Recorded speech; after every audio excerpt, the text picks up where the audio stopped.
Visto então como uma partícula se comporta em relação ao movimento, sujeita à rotação, translação e deformação, visto também os princípios de conservação de massa para um escoamento na sua forma diferencial, o que falta agora nós ver então é as equações de movimento ou quantidade de movimento para uma partícula na sua forma diferencial. E aí, quantidade de movimento, a gente fala em quantidade de movimento e a primeira coisa que nos vem na cabeça é diretamente a segunda lei de Newton. A segunda lei de Newton, a gente tem que as forças dos sistemas vão ser igual à nossa variação total do nosso momento no tempo.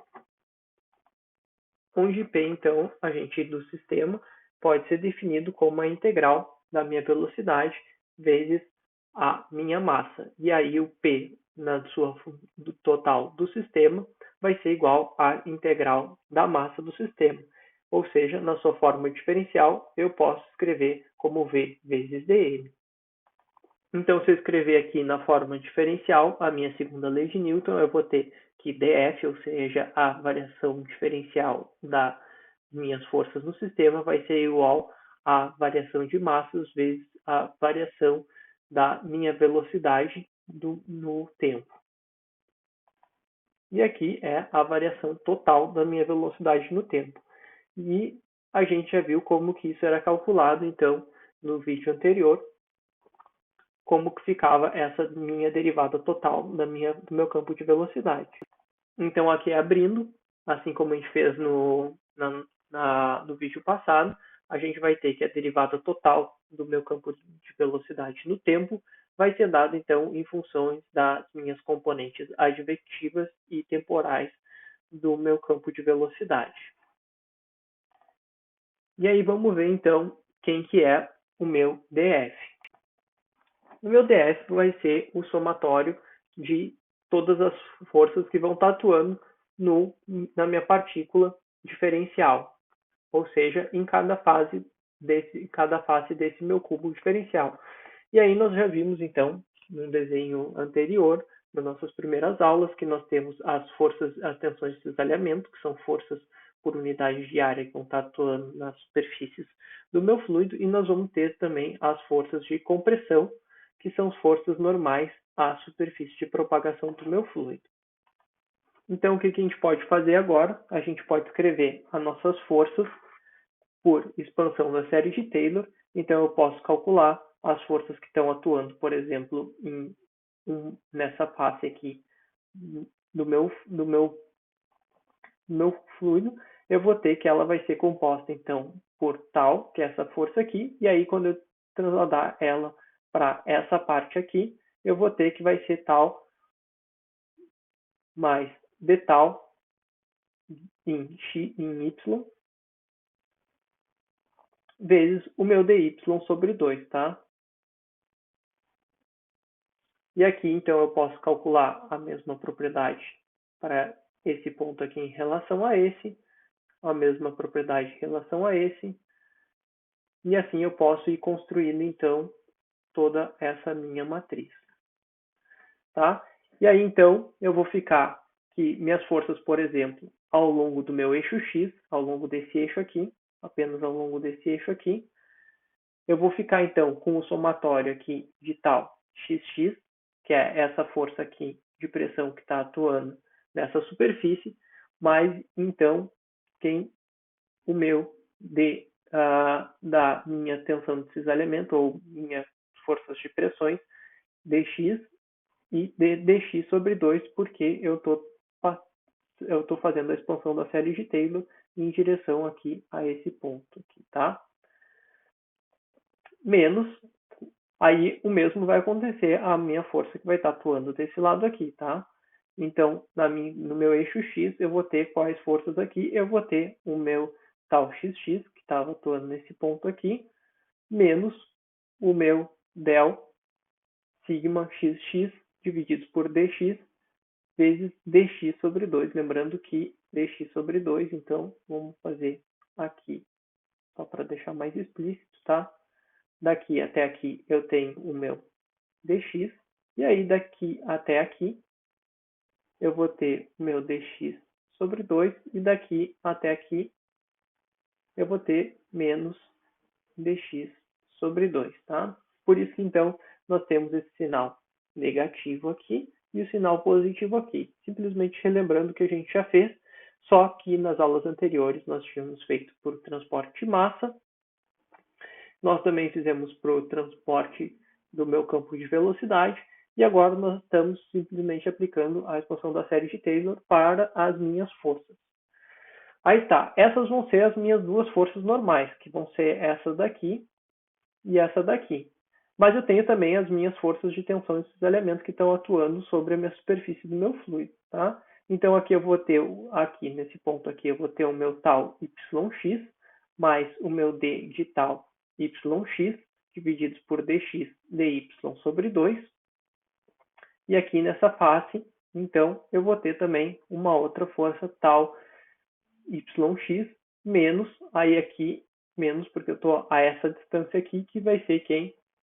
O meu menos dy sobre 2. Tá? Posso fazer o mesmo, para ficar mais fácil, eu vou escrever aqui. Então, no meu centro aqui, eu tenho que toda essa distância aqui seria o meu dy, e aí para cá, eu tenho então dy sobre 2 negativo, e para cá eu vou ter então meu dy sobre 2 positivo. Tá? E assim, então, eu escrevo as minhas tensões desses elementos nessa face superior e nessa face inferior. E também eu vou ter ao longo de x aqui essa minha outra função dx em relação a z, que vai ser referente a essas forças que vão estar atuando aqui. Tá? E aí ela vai ser, então, em função aqui do meu z. Né? Aí eu vou ter aqui meu dz sobre 2 e aqui o menos meu dz sobre 2, tá? E aí eu escrevo esses termos aqui, e aí depende qual face que eu estou olhando, eu vou escrever esses termos aqui diferentes. Com isso eu tenho, então, o somatório de todas as forças que vão estar atuando nesse meu elemento de fluido ao longo do meu eixo X. E aí, claro, eu vou precisar fazer a mesma análise para o meu eixo Y e para o meu eixo Z.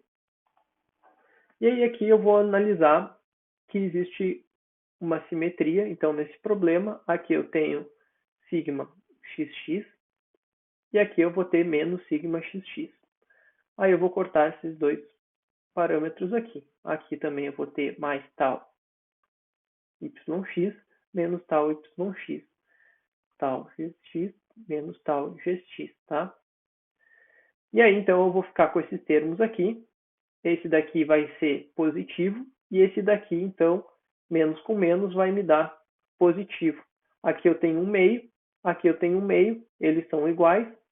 Eu vou somar os dois, eu vou ficar com 1, tá? E aí eu fico, então, com esse termo aqui. E com esse termo aqui, e com esse termo aqui, se eu somar todos esses valores aqui, em função de dx, dy e dz. Tá? E aí, então, eu posso escrever que essas vão ser as minhas forças de superfície na sua forma diferencial que vão estar atuando sobre esse meu volume. Se eu quiser agora adicionar minhas forças de campo, para ter as minhas forças totais, a gente sabe que as minhas forças de campo são dadas por ρg. E aí aqui G no meu eixo X, tá? Que normalmente a gente considera igual a zero. Aí depende do eixo que a gente está trabalhando e como a força G está sendo aplicada, e aí depende da geometria do nosso problema, mas geralmente a gente considerando o nosso eixo Z na vertical ou Y na vertical, essa força G vai apenas aparecer em Y ou Z. Mas, como a gente está procurando encontrar uma expressão genérica aqui, a gente vai escrever ela para chegar nessa expressão genérica, independente do sistema de coordenadas. E aí, por simetria, a gente tinha construído apenas para a nossa componente X, e aí, por simetria, eu vou conseguir ter para todas as outras unidades, as outras direções. Então, aqui eu vou ter minha força em Y e minha força em Z, na sua forma diferencial, certo? E aí eu vou ter, então, essas componentes aqui, eu vou ter a minha componente G em X, minha componente G em Y, minha componente G em Z, e aqui vai ficar os meus vetores tensões. E aí a gente observa aqui que eu tenho meus termos de pressão aqui, tá? Eles vão estar atuando aqui, normais da face, e nessas faces aqui eu vou ter as minhas tensões de cisalhamento. Certo? E aí, então, eu vou juntar. Isso aqui era todos os meus DFs. E esse lado aqui, então, eu tinha o meu Vou botar a derivada grande aqui para ficar mais explícito de V dt. Tá? Então, aqui nada mais, nada menos, eu estou escrevendo a minha segunda lei de Newton na sua forma diferencial. Aqui, se vocês não lembram, olhem, a gente abriu essa expressão aqui no vídeo passado, tá? Então é só vocês voltarem ali e assistirem o vídeo novamente. E essa expressão aqui a gente acabou de descobrir quem eram os nossos somatórios de forças aqui ao longo do eixo X, ao longo do eixo Y e ao longo do eixo Z. Certo? E agora vamos ver então quem que é esse meu tal YX. Se vocês lembrarem, nas nossas primeiras aulas do curso, a gente definiu quem que eram as nossas tensões de cisalhamento. E aí, por um problema unidimensional, a gente tinha definido que elas eram igual a μ, onde μ é minha viscosidade, vezes o meu du dy. Tá? Mas isso era para um problema unidimensional. Vamos ver agora como que isso ficaria aplicado a um escoamento tridimensional. Em um escoamento tridimensional, eu preciso considerar que os meus vetores tais eles estão atuando em faces distintas do meu fluxo. Tá? Então, por exemplo, eu vou desenhar aqui, só para ficar um pouco mais claro para vocês, tá? Para não parecer uma coisa do além. Eu vou até deixar um link aqui de uma outra disciplina que eu dei, que a gente explica um pouco mais isso. Tá? Mas então aqui eu teria, na minha face, eu teria aqui o meu fluxo V, tá? Considerando aqui Z, X, Y, tá? Eu teria aqui uma tensão de cisalhamento, que eu vou chamar de tal X, Y. E aqui nessa face eu vou ter uma outra tensão de cisalhamento, que eu vou chamar de tal YX. E aí eu posso escrever, então, quem que vai ser a minha deformação resultante, quem que vai ser a minha tensão de cisalhamento resultante entre esses dois aqui. Ele vai ser justamente a soma do quanto que eu estou variando de V em relação a X, mais o quanto que eu vou estar variando U em relação a Y. Tá?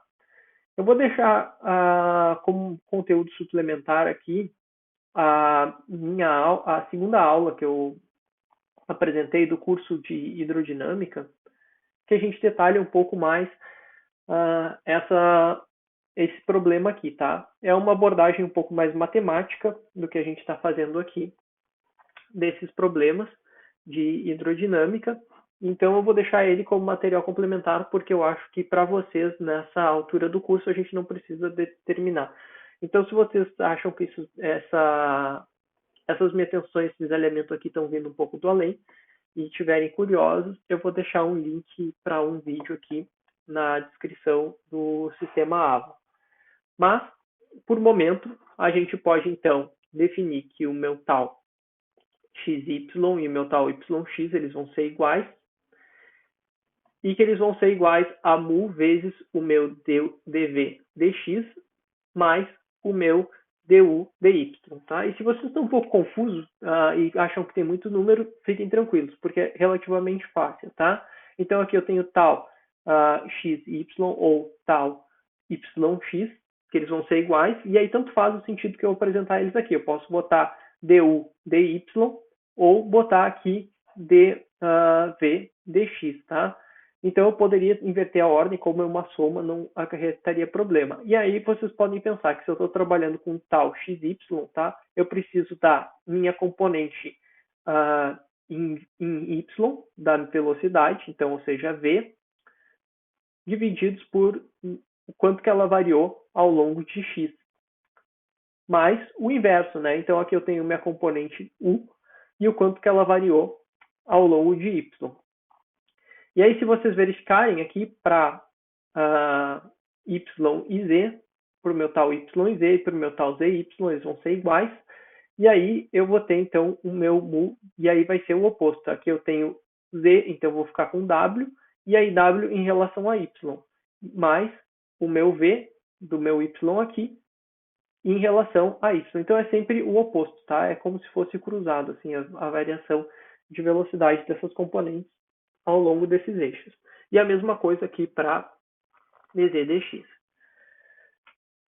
E aqui, então, para nossa força de pressão. Nós vamos ter a componente de pressão devido ao fluido que foi quem estudou, e aqui nós temos alguns termos de pressão dinâmica que vão surgir da nossa expansão, e a gente vai falar um pouco mais deles quando a gente trabalhar com as equações de Bernoulli na próxima unidade.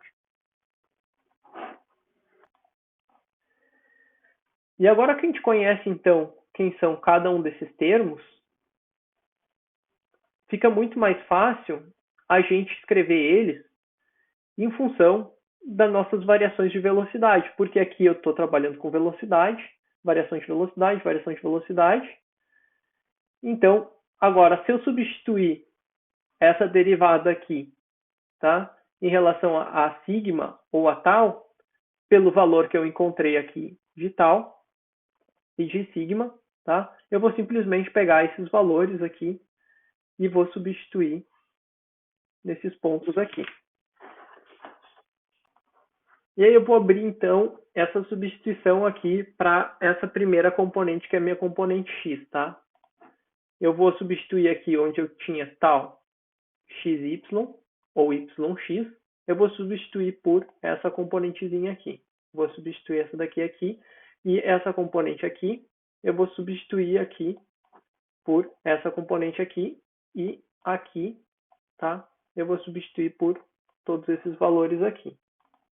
E aí aqui, então, eu simplesmente vou reescrever isso aqui, vou escrever como rho du dt, só para simplificar. Então, essa parte toda aqui, né, a gente já viu.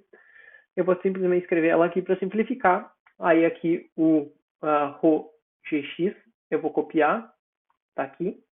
Aí aqui eu vou ter d de sigma p. Aí eu vou ter aqui quem que é o p, eu vou ter o meu dp dx, tá? Substituir aqui, fica o primeiro termo dp dx. Aí o segundo termo não está aparecendo aqui. Eu estou pegando só esse primeiro termo aqui. A gente vai... não, está aqui ele, desculpa.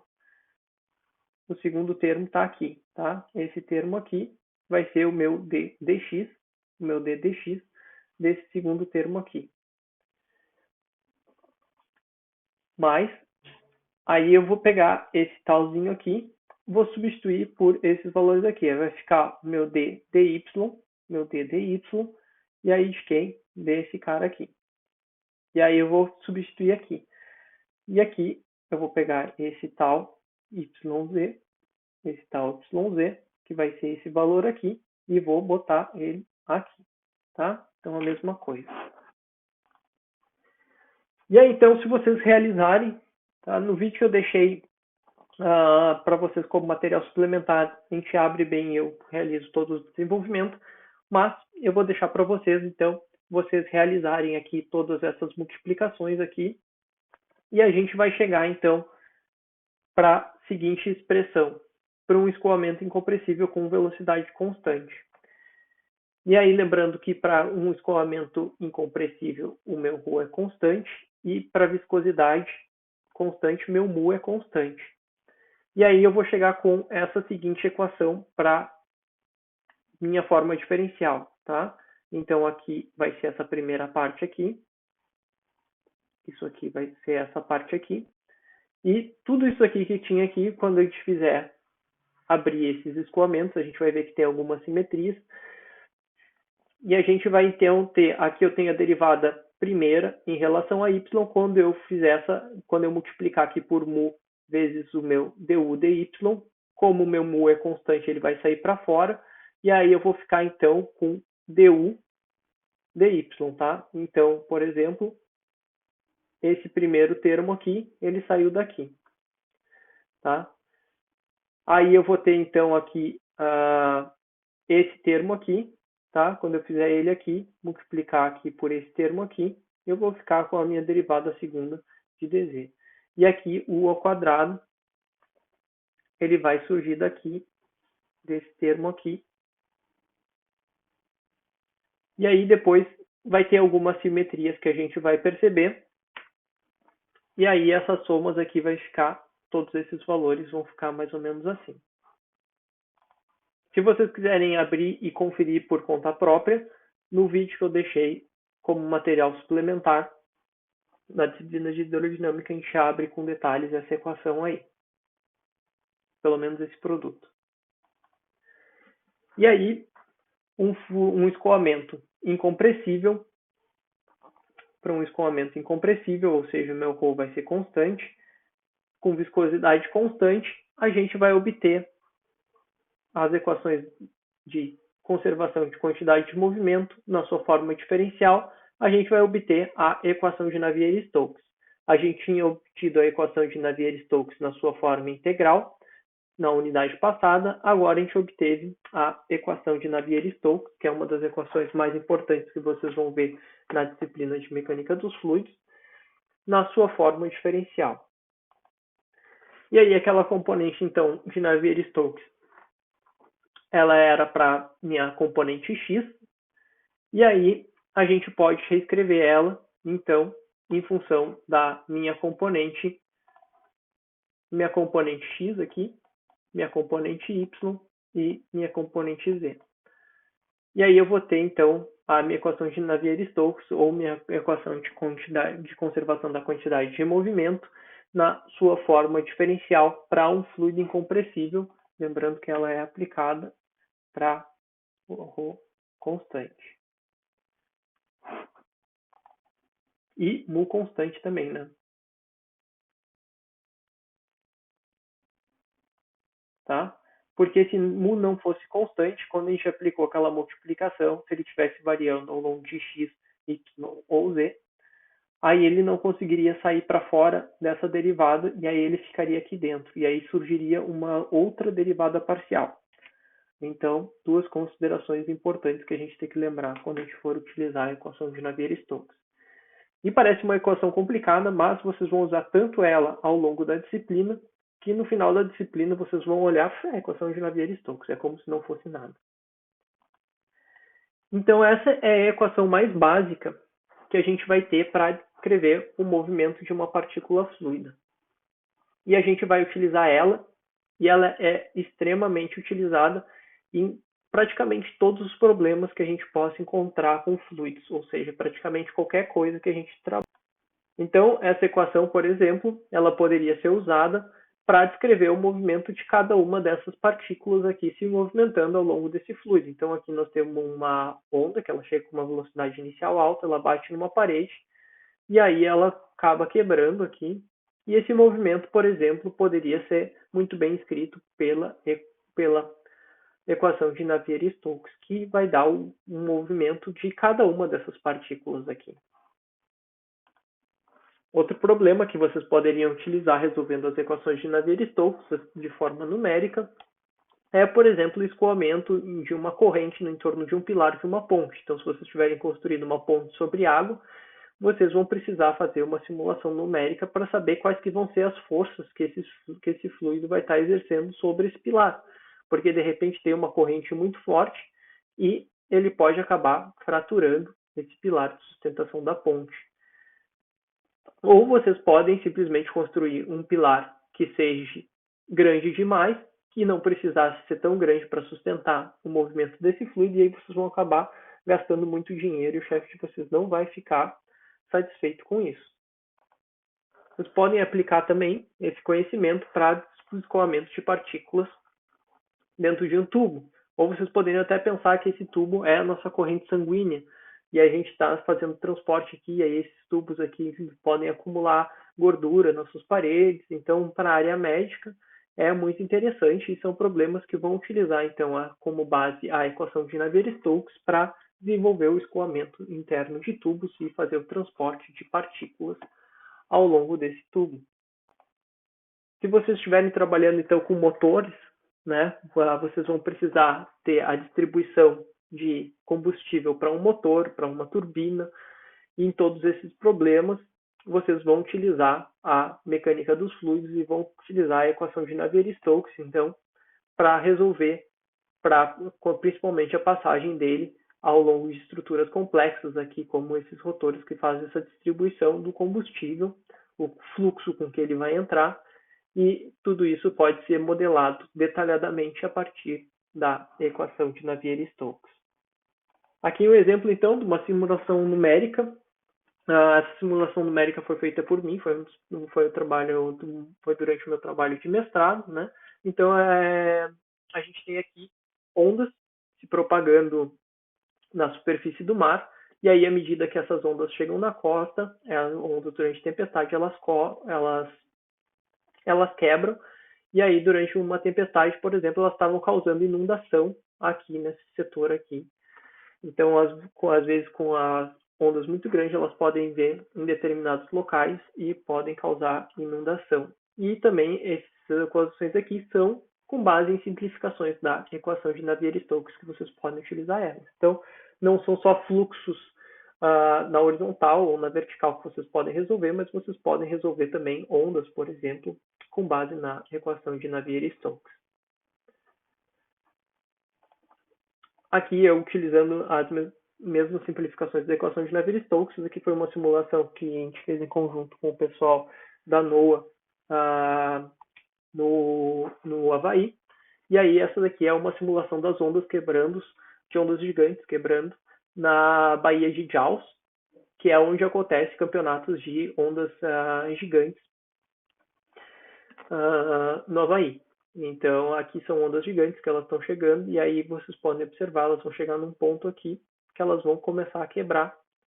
E aí eles estavam tentando fazer a previsão de como que ia estar quebrando a onda nessa praia. Então, também são equações derivadas das equações de Navier-Stokes. E aí vocês têm que lembrar aqui, onde eu tenho o meu P. Quem que é o meu P? É o meu sigma em todas as faces, e ele é a média de todos os componentes de pressão que são aplicados nas três faces do meu fluido, do meu cubo. Tá?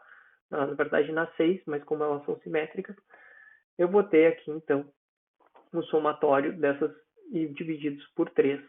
E isso aqui era o meu princípio de Pascal, que a gente viu na fluidostática. Ou seja, a pressão vai ser igual em todas as faces que a gente vai estar distribuindo. Então, esse termo aqui, ele vai ser o meu termo de pressão, que ele vai ser igual ao longo de todas as faces, mas ele pode estar variando ao longo dos eixos. E aqui, então, se a gente fizer uma próxima simplificação, por exemplo, para fluidos invícidos, eu vou ter que meu mu ele vai tender a zero. E aí, se meu mu tende a zero, eu posso cortar todos esses termos aqui. E aí, toda essa parte aqui dessa equação vai sumir. Tá? Então, são aproximações que a gente pode fazer a partir da equação de Navier-Stokes e que vão simplificar, em alguns casos, esse meu escoamento. E a gente vai partir desses princípios agora. Na verdade, a gente vai partir desses princípios na nossa próxima unidade, e nós vamos ver simplificações que a gente pode fazer na equação de Navier-Stokes para tentar encontrar algumas soluções analíticas para ela, sem precisar ser feitas numericamente. Tá? Essa equação aqui, da forma que ela está, ela é uma equação diferencial parcial, não linear, porque ela tem termos aqui, por exemplo, em qual o meu U depende da minha solução do meu ΔU. Então, ela é uma equação não linear, e ela não possui, na sua forma completa, se eu botar todos esses termos, ela não possui uma solução analítica. Mas aí, na próxima unidade, então, nós vamos ver que em alguns casos, para alguns fluxos específicos, fluxos internos, fluxos permanentes, fluxos sobre linhas de corrente, tem algumas soluções que a gente pode fazer algumas aproximações para resolver esse escoamento de forma analítica. E esse vai ser o principal conteúdo, então, da nossa próxima unidade.